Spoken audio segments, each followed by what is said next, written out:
Hi, and welcome to Insights. Today I want to talk about fear of change. Why do we fear change? Well, all humans fear change. It's a primal and instinctual survival mechanism left over from our earliest ancestors. Our brain is designed to keep us alive.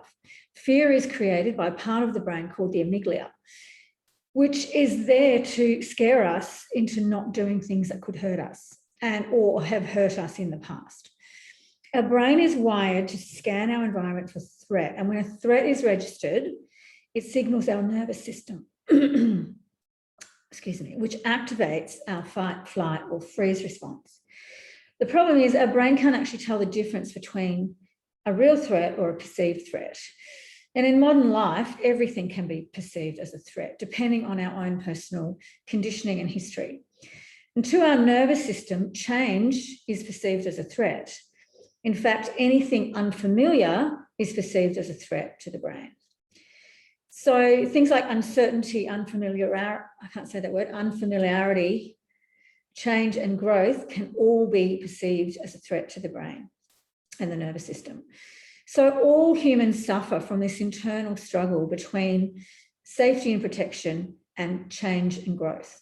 And whilst we are wired to evolve, obviously as humans, we're also wired to protect ourselves from the unfamiliar.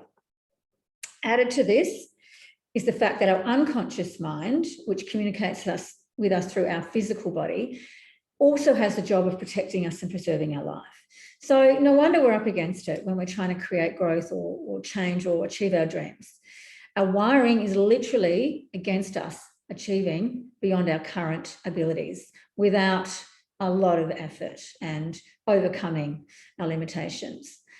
And so why is this so hard? I mean, on a conscious level, we can crave and want to make changes in our life, and many of us do, but there are all these internal forces working against us, making this very difficult.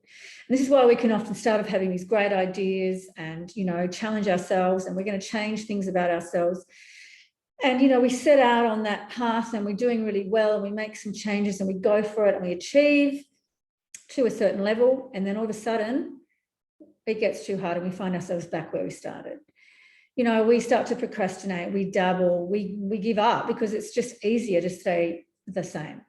It's easier to stay in our comfort zone. And we are wired to move away from discomfort towards comfort. And change is uncomfortable.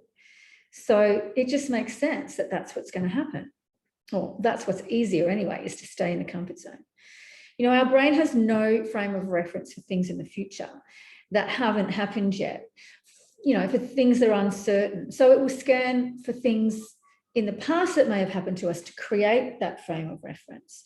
So if the thing we're attempting to do, the change we're attempting to make, is reminiscent of something that we've attempted in the past and maybe failed or didn't fulfill, then our brain and our unconscious mind, which, as I said, communicates to us through our physical body, will create resistance to stop us from going there, so that we can avoid failure, disappointment, and discomfort. So what is the antidote? The antidote to fear of change is imagination and curiosity.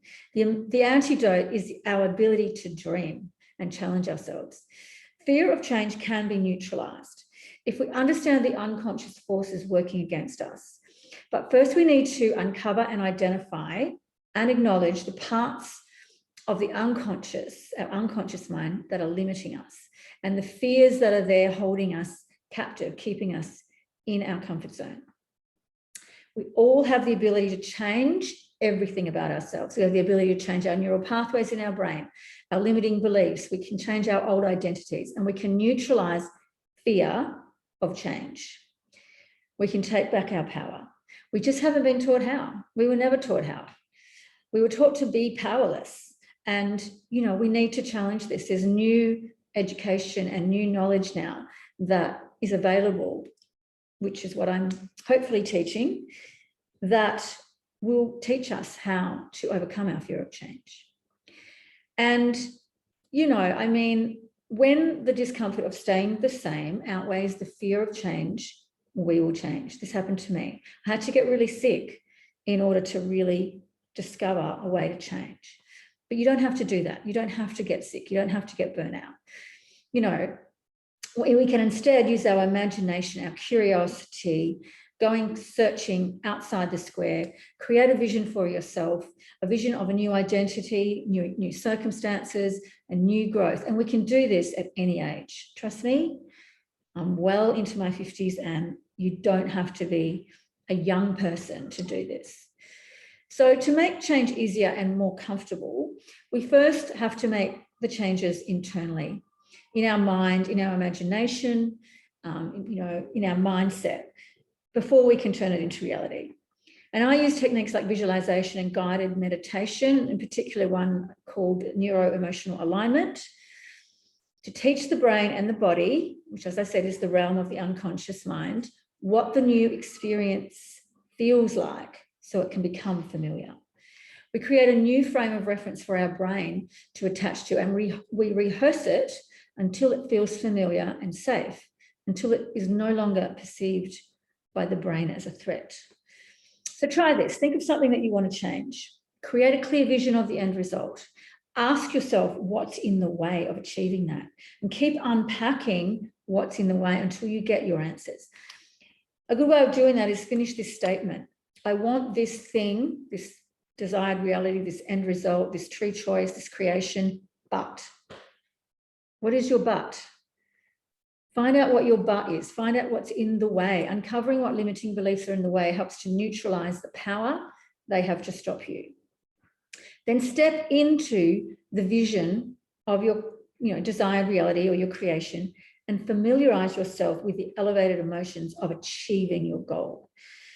What does it feel like to achieve your goal? What does it feel like to achieve success? The satisfaction, the happiness, the peace, the joy, the gratitude, and the confidence. Familiarize yourself with those emotions by stepping into the vision and creating that vision and eliciting those positive emotions and teaching your brain and your body what it feels like to succeed and to change and to grow. And if you make this a daily practice, pretty soon you'll be tricking your brain into believing it's no longer a threat. Change is no longer a threat. Change is exciting and satisfying. And, and that whole sense of achievement can become familiar. And once it becomes familiar, it's very easily achieved. Hope that helped.